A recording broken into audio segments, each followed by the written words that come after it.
Hello friends, 5 more phrases are before you. So let us move to know the meanings and the uses of the phrases.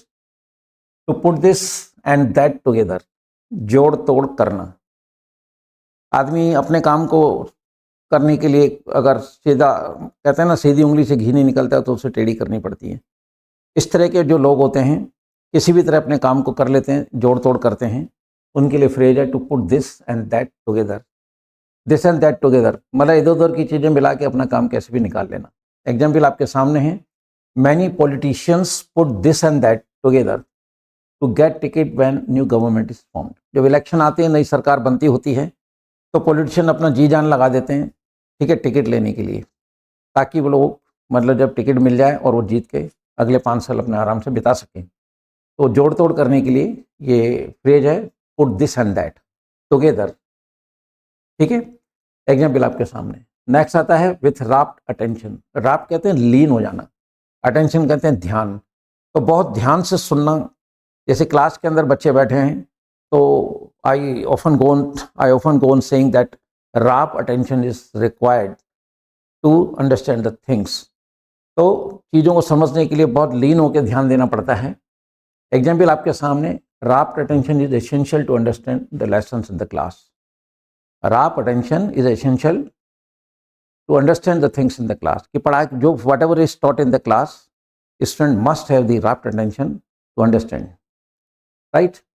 तो अत्यधिक सावधानी पूर्वक सुनना या लीन होकर सुनना आपके लिए फ्रेज है, इसको यूज करें.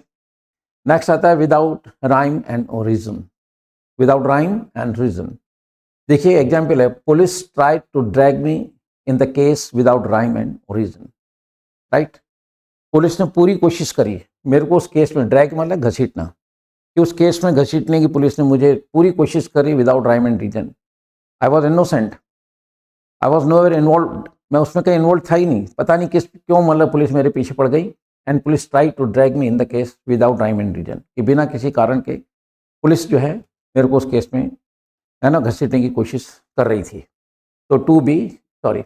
तो विदाउट राइम एंड रीजन, बिना किसी कारण के. ठीक. चलिए, जैसे हम लोग आरोप लगाते हैं तो people blame without rhyme and reason on one another. 2 जन हैं तो ईच अदर, ज़्यादा हैं तो वन अनदर.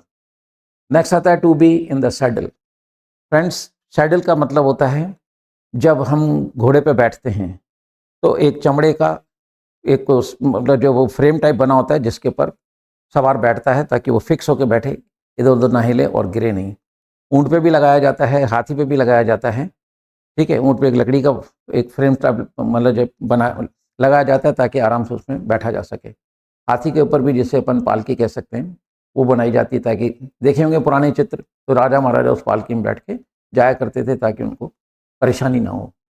तो किसी भी जानवर के पीठ पर कोई इस तरह की चीज़ रखना जिस पर सवार आसानी से बैठ सके और राइड कर सके, उसे सैडल कहते हैं. तो to be in the saddle मतलब काबू में होना. ठीक है. जैसे the stampede in Kumbh fair is in the saddle now. आपने अभी सुना कुंभ के मेले में भगदड़ मच गई. भगदड़ को बोलते हैं स्टैम्पीड. उसमें कई लोग मर गए, लेकिन बाद में मतलब जैसे गवर्नमेंट ने उस बात को संभाला, तब हम यूं कहेंगे the stampede in Kumbh fair is in the saddle now. अब उस बिल्कुल ठीक ठाक सिचुएशन है, कोई परेशानी नहीं है, यानी काबू में है वो बात. तो काबू में होने के लिए आप B in the saddle use करें. सैडल का मीनिंग मैंने आपको समझा दिया है. नेक्स्ट आता है सेफ बाइंड सेफ फाइन. सावधानी रक्षा करती है, यानी बहुत अलर्ट होकर चलना. एग्जाम्पल आपके सामने.